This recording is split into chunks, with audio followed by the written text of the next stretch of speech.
Hello. Busy si Sky. Mukha na naman akong bro.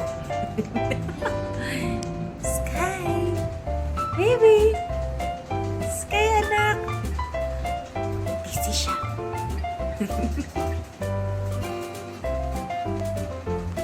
Baby! Sky! Oh my gosh. Busy siya sa diapers mo.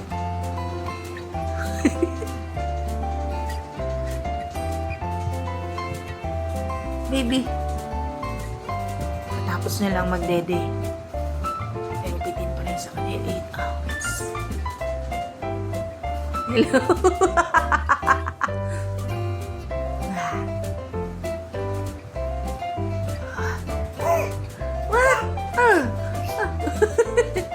Sky, Sky.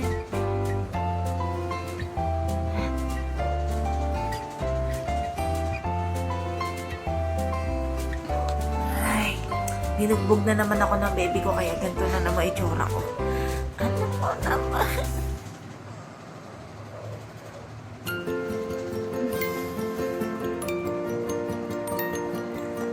Magta 10 months na pala si baby.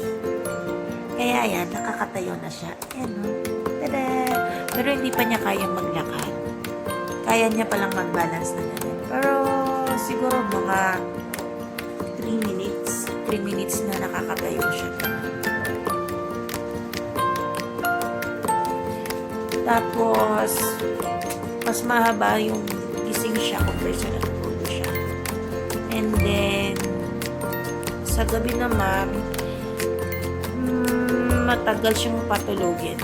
Actually, mas mahaba yung playtime niya. Kaya patulogin ko siya, niiyak siya. Nagalit siya sa mga around 11 p.m.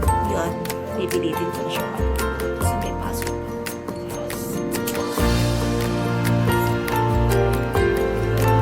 Ay, naku. Working mommy na. Bantay mami pa kay baby. But